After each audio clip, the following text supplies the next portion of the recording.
साथियों जय हिंद। आइए इस क्लास में विदेशी यात्रियों पर चर्चा हो जाए। जो मित्रों दूर देशों से भारत आकर भारत की राजनीतिक, भारत की सामाजिक, भारत की आर्थिक और भारत की शैक्षिक दशा का बड़ा ही सुंदर और सजीव चित्रण दिया, जिससे हमें विश्वास होता है कि कहीं न कहीं से भारत की गौरव गाथा विदेशियों के मुंह से जब कही जाती है तो निश्चित रूप से लगता है कि हम कभी सोने की चिड़िया थे। तो आइए इन्हीं विदेशी यात्रियों पर चर्चा हो। इन्हीं विदेशी यात्रियों द्वारा भारत के यात्रा वृत्तांत या उनकी रचना के माध्यम से हम इस क्लास में चर्चा करेंगे। इस क्लास का जो शीर्षक है वो है विदेशी यात्रियों का विवरण। देखिए मित्रों, विदेशी यात्रियों का विवरण, इसके अंतर्गत हम सबसे पहला जो विदेशी यात्री पाते हैं वो पाते हैं कौन? ये मेगनथनीज थे। मेगनथनीज एक यूनानी विद्वान थे और चंद्रगुप्त मौर्य के दरबार में आए थे। और साथियों हम आपको बताना चाहेंगे कि मेगनथनीज ने इंडिका नामक पुस्तक की रचना की थी। साथियों भारत आने वाले विदेशी यात्रियों में पहला जो उल्लेख मिलता है, पहला प्रमाण मिलता है, वो किसका है? मेगनथनीज का, जो एक यूनानी विद्वान थे। वो कहाँ पे आए थे? चंद्रगुप्त मौर्य के दरबार में, और इंडिका नामक पुस्तक की रचना की, जिससे भारत की प्राचीन भारत के इतिहास का बड़ा ही व्यवस्थित उल्लेख मिलता है। उसके बाद साथियों एक प्राकृतिक यूं कह लीजिए एक पर्यटक के रूप में आए प्लिनी। प्रथम शताब्दी में प्लिनी ने नेचुरल हिस्टोरिका नामक पुस्तक की रचना की। भारत के भौगोलिक दृश्यों का सजीव वर्णन किसने किया था? प्लिनी महाराज ने किया था। और तीसरे नंबर पे आते हैं फाहियान। फाहियान एक चीनी यात्री थे और ये चंद्रगुप्त द्वितीय विक्रमादित्य के दरबार में आए थे। इन्होंने रचना, इनकी जो रचना थी यात्रा वृत्तांत के नाम से जानी जाती है। और इस कड़ी में साथियों जो अगला उल्लेख मिलता है वेनसांग का मिलता है। वेनसांग ये चीनी यात्री थे और वेनसांग कहाँ पे आए थे? हर्षवर्धन के दरबार में आए थे वेनसांग। और वेनसांग को साथियों यात्रियों में राजकुमार कहा जाता है। और वेनसांग की जो रचना है वो क्या है? सी यू की। वेनसांग की रचना है सी यू की।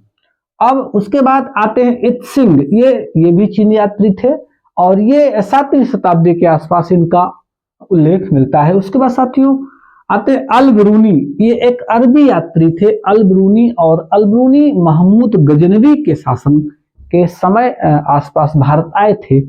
इनकी जो रचना थी उसको कहा गया तहकीके हिंद। ये साथियों मध्यकालीन की शुरुआत भारत की लगभग समस्त व्यवस्थाओं पर चर्चा किसने किया था? अल-बिरूनी ने किया था। अल-बिरूनी की रचना का नाम था तहकीके हिंद। साथियों आगे आप चर्चा करते हैं।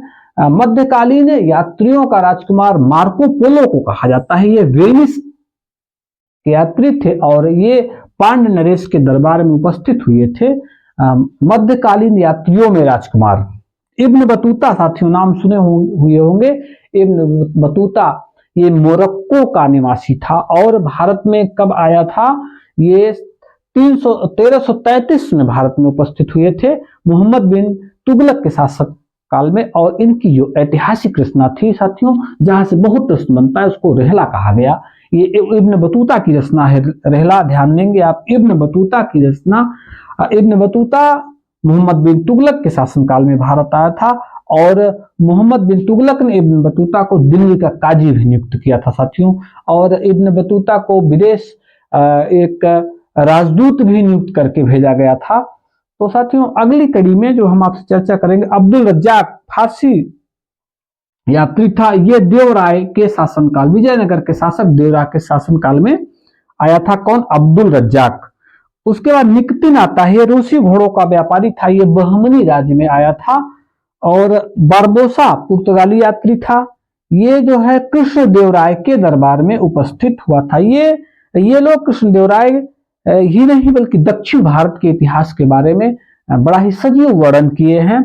उसके बाद नंबर आता है साथियों विलियम हॉकिंस और टॉमस रो का। विलियम हॉकिंस और टॉमस रो ये दोनों अंग्रेज यात्री थे और दोनों जो है ये जहांगीर के शासनकाल में भारत आए थे और अपने यात्रा वृत्तांत को ये कहीं न कहीं से लिख कर हमें आपको उपलब्ध कराए।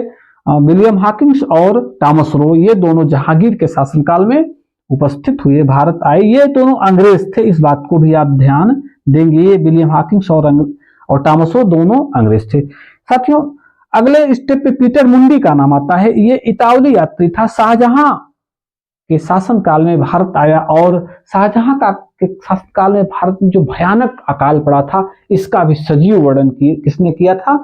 ये पीटर मुंडी ने किया था साथियों। और अगले स्टेप में जो अंतिम हमारी सूची में जो अंतिम नाम है उसका नाम था फ्रांसिस वर्नियर।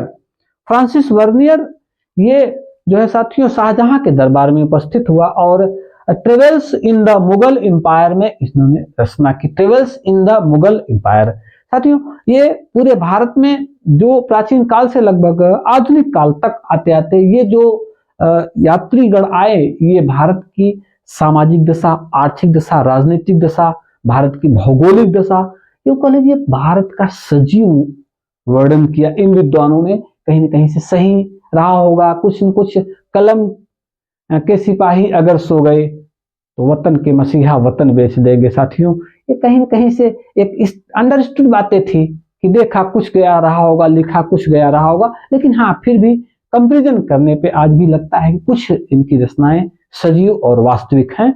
तो इस